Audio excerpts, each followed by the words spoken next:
Item ಯಾವುದೇ ಇರಲಿ try ಮಾಡಿ ಆಚಿ ಚಿಕನ್ ಮಸಾಲಾ.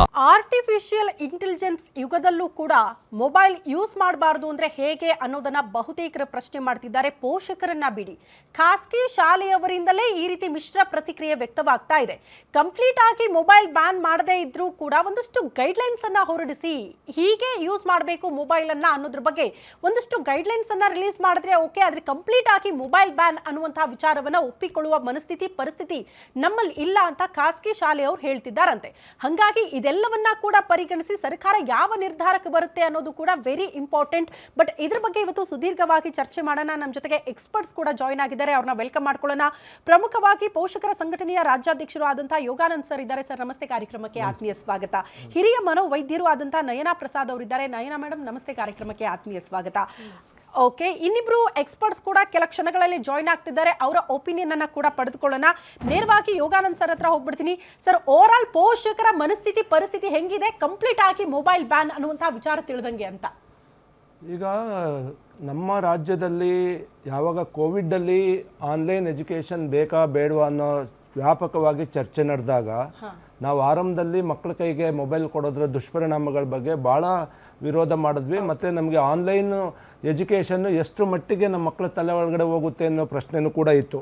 ಅದ್ರ ಬಗ್ಗೆ ಭಾಳಷ್ಟು ಡಿಪಾರ್ಟ್ಮೆಂಟಲ್ಲಿ ಚರ್ಚೆಗಳು ನಡೆದು ನಾವು ಅದನ್ನು ವಿರೋಧ ಮಾಡಿಕೊಂಡೇ ಬಂದ್ವಿ.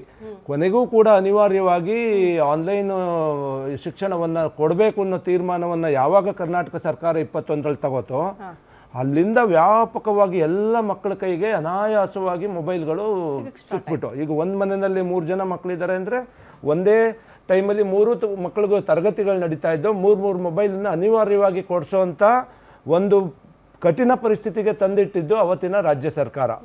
ಈಗ ಅದರ ದುಷ್ಪರಿಣಾಮ ಏನಾಗಿದೆ ಅಂತ ಹೇಳಿದ್ರೆ, ಇವತ್ತು ಮೊಬೈಲ್ ಹೇಗಿದೆ ಅಂತಂದರೆ, ಇವತ್ತೇನಾರ ಮೊಬೈಲನ್ನು ಮಕ್ಕಳಿಂದ ದೂರ ಇಟ್ಟರೆ ಮಕ್ಕಳು ಊಟ ಮಾಡ್ತಾ ಇಲ್ಲ, ಮಾನಸಿಕವಾಗಿ ಅವರು ಕಿರಿಕಿರಿ ಆಗ್ತಾ ಇದೆ, ಮತ್ತೆ ಮನೆಗಳಲ್ಲಿ ಗಲಾಟೆ ನಡೀತಾ ಇದೆ. ಮಕ್ಕಳಿಗೆ ಮತ್ತೆ ಪೇರೆಂಟ್ಸ್ಗಳಿಗೆ ಮೊಬೈಲ್ ಕೊಟ್ಟಿಲ್ಲ ಅಂತ ಎಷ್ಟೋ ಮಕ್ಕಳು ಜೀವ ಕಳ್ಕೊಂಡಿದ್ದಾರೆ, ಆತ್ಮಹತ್ಯೆ ಮಾಡಿಕೊಂಡಿದ್ದಾರೆ. ಸೊ ಈ ಥರದ ವಾತಾವರಣ ಏನು 2021ರಿಂದ ಇಲ್ಲಿವರೆಗೂ ಕೂಡ ವ್ಯಾಪಕವಾಗಿ ಎಲ್ಲ ಮಕ್ಕಳ ಕೈಲಿ ಮೊಬೈಲ್ಗಳು ಇದಾವೆ ಈಗ. ಸೊ ಈಗ ಮಾನ್ಯ ಮುಖ್ಯಮಂತ್ರಿಗಳು ಒಂದು ಹೆಜ್ಜೆ ಮುಂದೆ ಹೋಗಿ ಇದನ್ನ ಯಾಕೆ ಬ್ಯಾನ್ ಮಾಡಬಾರ್ದು, ನಾವು ಆಸ್ಟ್ರೇಲಿಯಾ ಮಾಡೆಲ್ನ ಉಪಯೋಗಿಸಿ ಅನ್ನೋ ಚಿಂತನೆಯನ್ನು ಸ್ಟಾರ್ಟ್ ಮಾಡಿದ್ದಾರೆ. ಇದನ್ನು ನಾವು ಸ್ವಾಗತ ಮಾಡ್ತೀವಿ. ಮೊದಲನೇದಾಗಿ ರಾಜ್ಯ ಸರ್ಕಾರ ಇಡೀ ಕರ್ನಾಟಕದಲ್ಲಿ 1ನೇ ತರಗತಿಯಿಂದ 10ನೇ ತರಗತಿ ಎಷ್ಟು ಮಕ್ಕಳು ಈ ಮೊಬೈಲನ್ನು ಈಗ ಉಪಯೋಗಿಸ್ತಾ ಇದ್ದಾರೆ, ಯಾವುದ್ಯಾವುದಕ್ಕೆ ಉಪಯೋಗಿಸ್ತಾ ಇದ್ದಾರೆ, ಅದರೊಳಗಡೆ ಏನೇನು ನೋಡ್ತಿದ್ದಾರೆ ಅನ್ನೋದೇನಾರು ಸರ್ವೆ ರಿಪೋರ್ಟ್ಗಳಿದೆಯಾ ಅದನ್ನು ಚೆಕ್ ಮಾಡಬೇಕು. ಇದ್ರ ಬಗ್ಗೆ ಏನಾರು ಸಂಶೋಧನೆಗಳನ್ನ ಮಾಡಿದಾರಾ ಅದನ್ನು ಚರ್ಚೆ ಮಾಡಬೇಕು. ಮತ್ತು ಈಗ ಮೊಬೈಲು ಕೈಗೆ ಸಿಕ್ಕ ನಂತರ ಆ ಮಕ್ಕಳ ಮಾನಸಿಕ ಆರೋಗ್ಯದ ಮೇಲೆ ಆಗ್ತಾ ಇರ್ತಕ್ಕಂಥ ದುಷ್ಪರಿಣಾಮಗಳ ಬಗ್ಗೆ ಯಾರು ರಿಸರ್ಚ್ಗಳನ್ನ ಮಾಡಿದಾರಾ ಅಥವಾ ಏನಾದ್ರು ವರದಿಗಳಿದೆ ಅನ್ನೋದನ್ನ ನೋಡಬೇಕಾಗ್ತದೆ. ಅದರ ಜೊತೆಗೆ ಈಗ ರಾಜ್ಯ ಸರ್ಕಾರ ಯಾರು ಮೂಲ ಭಾಗೀದಾರಿದ್ದಾರೆ, ಶಾಲಾ ಹಂತದಲ್ಲಿ ಕೆಲಸ ಮಾಡುವಂಥ ಶಿಕ್ಷಕರು ಇರ್ಬೋದು, ಪೋಷಕ ಸಂಘಟನೆಗಳಿರ್ಬೋದು, ಮಕ್ಕಳಿರ್ಬೋದು, ಅಥವಾ ಶಾಲಾ ಆಡಳಿತ ಮಂಡಳಿ ಇರ್ಬೋದು, SDMC ಇರ್ಬೋದು, ಶಿಕ್ಷಣ ತಜ್ಞರಿರ್ಬೋದು, ಈಗ ಅವ್ರದ್ದು ಒಂದು ಸಮಿತಿಯನ್ನು ತಕ್ಷಣವೇ ಮಾಡಬೇಕಾಗ್ತದೆ. ಅದಕ್ಕೊಂದು ಕಾಲಾವಕಾಶ ಕೊಟ್ಟು ಇದನ್ನ ಹೇಗೆ ಓವರಾಲ್ ನಾನು ಏನ್ ಕೇಳ್ತಾ ಇದ್ದೀನಿ ಅಂದ್ರೆ ಒಂದು ಕ್ವಿಕ್ ಆಗಿ ಒಂದು ರಿಯಾಕ್ಷನ್ ಯೋಗಾನಂದ್ ಸರ್. ಈಗ ಪೋಷಕರ ಅಭಿಪ್ರಾಯ ಕಂಪ್ಲೀಟ್ ಮೊಬೈಲ್ ಮ್ಯಾನ್ ಅದು 16 ವರ್ಷದ ಒಳಗಿನ ಮಕ್ಕಳಲ್ಲಿ ಮಾಡಿದ್ರೆ ಓಕೆ, ಅದಕ್ಕೆ ಸಹಮತ ಇದೆ ಅಲ್ವಾ ಪೋಷಕರದ್ದು? ಖಂಡಿತ. ಈಗ ನಾವು ಓಕೆ, ವಾಪಸ್ ಬರ್ತೀನಿ ಯೋಗಾನಂದ್ ಸರ್, ಅದ್ರ ಬಗ್ಗೆ ಮತ್ತೆ ನಿಮ್ಮ ಹತ್ರ ನಾನು ಒಪಿನಿಯನ್ ತಗೊಳ್ತೀನಿ. ನೇರವಾಗಿ ನಯನಾ ಮೇಡಮ್ ಹತ್ರ ಹೋಗ್ಬಿಡ್ತೀನಿ. ನಯನಾ ಮೇಡಮ್, ಒಂದು ಕ್ವಿಕ್ ರಿಯಾಕ್ಷನ್ ಏನ್ ಬೇಕು ಅಂತ ಅಂದ್ರೆ, ಮಕ್ಕಳು ಆಲ್ರೆಡಿ ಅಟ್ಯಾಚ್ ಆಗ್ಬಿಟ್ಟಿದ್ದಾರೆ ಮೊಬೈಲ್ಗಳಿಗೆ, ಅಂದ್ರೆ ಎಡಿಕ್ಟ್ ಆಗಿ ಹೋಗ್ಬಿಟ್ಟಿದ್ದಾರೆ. ಅದರಿಂದ ಆಚೆ ತರೋದು ಅಷ್ಟು ಈಸಿನಾ? ಇಫ್ ಸಪೋಸ್ ಈ ಕ್ಷಣಕ್ಕೆ ನಿಮ್ ಕೈಗೆ ಮೊಬೈಲ್ ಕೊಡಲ್ಲ, ಮೊಬೈಲ್ ನಾವು ಬ್ಯಾನ್ ಮಾಡ್ತಾ ಇದ್ದೀವಿ ಅಂತ ಆದ್ರೆ ಮಕ್ಕಳ ಮನಸ್ಥಿತಿ ಯಾವ ಹಂತ ತಲುಪಬಹುದು, ಅದನ್ನ ಒಪ್ಪಿಕೊಳ್ಳುವ ಮನಸ್ಥಿತಿಯಲ್ಲಿ ಮಕ್ಕಳಿದಾರಾ ಅನ್ನೋದು ಪ್ರಶ್ನೆ ಆಗುತ್ತೆ. ಹೌದು, ಈಗ ಮೊಬೈಲ್ದು ನೆಗೆಟಿವ್ ಎಫೆಕ್ಟ್ಸ್ ತುಂಬಾ ಇದೆ, ಅದು ಎಲ್ಲರಿಗೂ ಗೊತ್ತಿದೆ. ಯಾಕಂದ್ರೆ ಈಗ ಚಿಕ್ಕ ಮಕ್ಕಳು 2 ವರ್ಷ 3 ವರ್ಷದ ಮಕ್ಕಳಿಂದ 16 ವರ್ಷದ ಮಕ್ಕಳು ಎಲ್ಲರೂ ಮೊಬೈಲ್ ಯೂಸ್ ಮಾಡ್ತಾ ಇದ್ದಾರೆ. ಅದರಿಂದ ನೆಗೆಟಿವ್ ಎಫೆಕ್ಟ್ಸು ನಾವು ಕಾಣ್ತಾ ಇದ್ದೀವಿ ಡೇ ಬೈ ಡೇ.